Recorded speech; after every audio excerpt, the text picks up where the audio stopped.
CNN10 script, Thursday, April 4th, 2024. Script 102, Elon Musk's Neuralink chip and its first human brain, February 1st, 2024. Reading aloud. Hello lovely people, let's rise up, log in and take the next 10 minutes to fill our minds. It's Thursday, February 1st on Coywire. This is CNN10. Happy Friday Eve. February marks 2 years since Russian President Vladimir Putin first ordered his troops into Ukraine for what he called a special military operation to demilitarize the country. According to U.S. intelligence assessment, Russia has lost 87% of the 360,000 active duty ground troops it had prior to the start of the war, but they persist. Ukraine remains heavily dependent upon support in the form of funding and munitions from its Western allies, including the United States. But further U.S. support is not guaranteed as Congress remains divided on sending more taxpayer dollars to fund Ukraine's war efforts. As Senator Fred Prykin explains, the war is as intense as ever and seemingly far from over. In 2024, Russia's war against Ukraine is as brutal as it ever has been. Both sides are still taking heavy casualties and the battles are ferocious. The action has somewhat shifted though, from the south of the country, more towards the southeast and the east of the country. The Russians have unleashed another massive air campaign against sites here in Ukraine using drones, ballistic missiles, and also cruise missiles.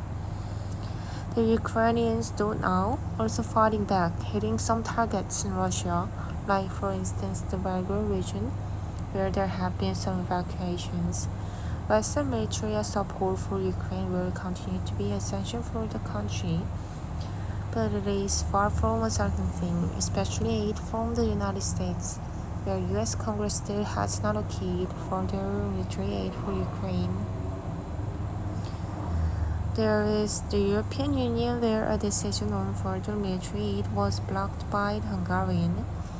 So it's unclear when exactly that could come through, even though the countries themselves, the single countries, could continue to give Ukraine military aid and are continuing to do so.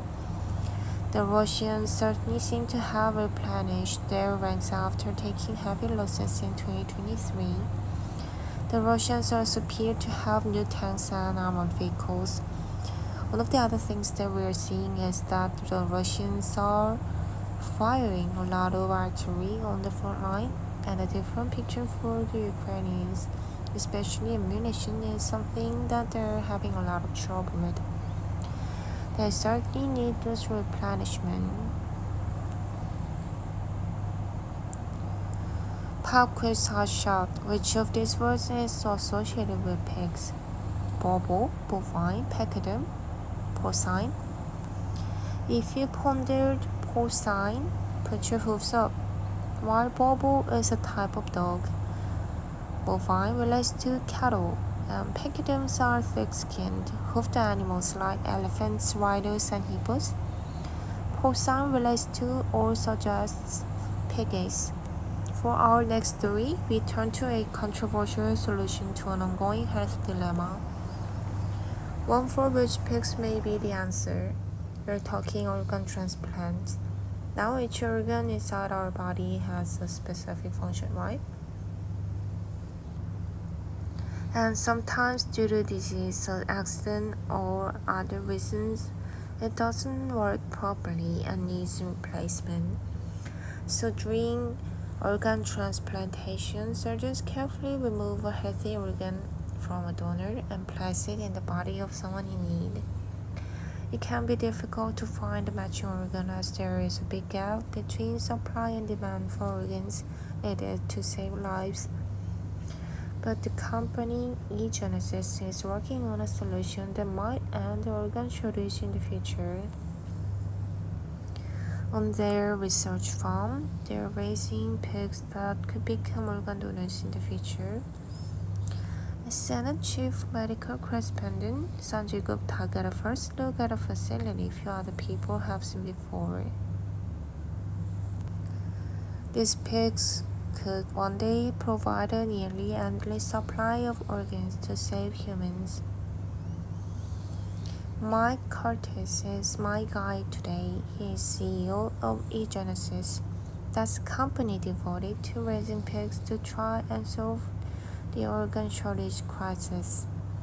Everything's controlled, like all the feed is clean. Water is clean, as you can see. The stuff is clean. We try to maintain a very clean environment here. And I should just point out that I walked into a room, turned on a filter, essentially cleaned the air for 5 minutes before I could then go shower. That's why my hair is wet. I've washed myself. I put on everything new here, including underwear, socks, shoes. Everything is different just to be in this room. Gives you an idea of just how clean it is in here and how important that is.